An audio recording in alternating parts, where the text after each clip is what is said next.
Yo, what's up mga brad? So may tanong dito si Sir Beric Chimeneng 913 8 days ago.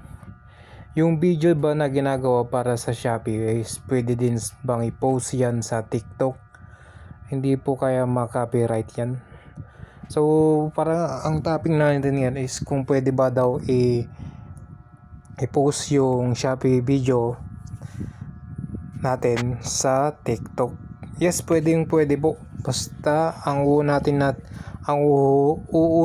natin is mag-post tayo sa Shopee video natin bago tayo mag-post sa TikTok.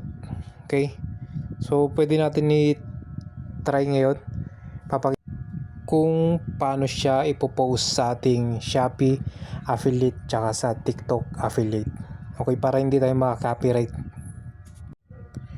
Ito yung ipopost ko sa both yung unboxing Redmi Note 14 na una ko nang na-post yan sa ating YouTube. Ito. So popost muna natin to sa ating mismong Shopee affiliate bago natin ipopost sa ating TikTok para hindi siya ma-copyright. Yan, in-edit po natin yan bago natin ipopost. Okay, so pinas forward lang natin. Okay, dito na tayo sa ating TikTok account. So, search lang natin yung Redmi Note 14 na cellphone para may add natin dito sa ating TikTok. Una, search muna natin. May mga version pala to. Yung 4G, may 5G. Tapos yung mas mataas pa. So dalawa lang pero may nilagay natin. Pero okay lang yan. Yan o. Redmi Note, yan o, yung official ng Xiaomi Philippines. Yan.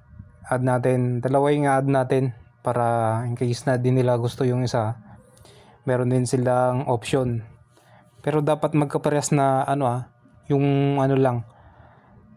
I mean, kung Xiaomi pero parang yung isa may 5G, yung isa wala, parang ganun. Ito, sana gagets nyo. Ayan o. Search natin. Hindi yan makaka-copyright kasi una nating pinost sa Shopee. Pag sa TikTok magka-copyright kasi yan eh. So dapat sa Shopee muna. Depende, yung minsan mababa sa Shopee ang commission. Minsan malaki. Ito sa TikTok medyo malaki yung commission niya sa dito Xiaomi, parang 300 plus dun sa Shopee is maliit lang. Depende naman yan sa ipopromote nyo. Okay, search natin, then popost natin mga brad. Ito yung kanina, ilang seconds lang yan. Nakamute to kasi baka makapiright. Tapos i-add na lang natin yung music yan o. Pili na lang tayo.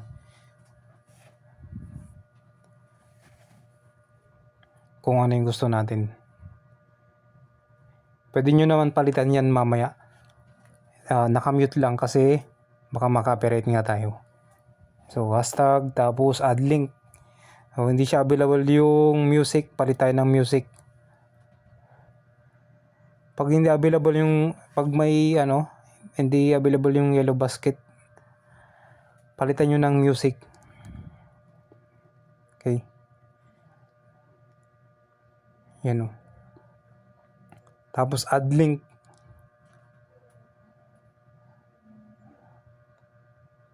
Dalawa yan. Yan o. Ito pala is nakuha ko nga sa Spay Later. Itong Xiaomi na to.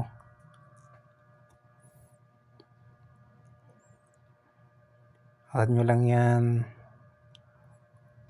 Case din nila gusto yung isa, meron silang option. Yan o. Then pwede nyo i-select yung cover para pag ni-scroll nila yung video nyo, pwede nila silang magkaroon ng idea agad. Yan, then ready to post na. Yun o. Mabilis lang mga rod. Pero under review siya yan. may features na si TikTok ng ganyan under review. Re-review pa yan, mga ano lang naman, mga 1 to minutes. Okay, so stricto na si TikTok para maiwasan ng mga violation.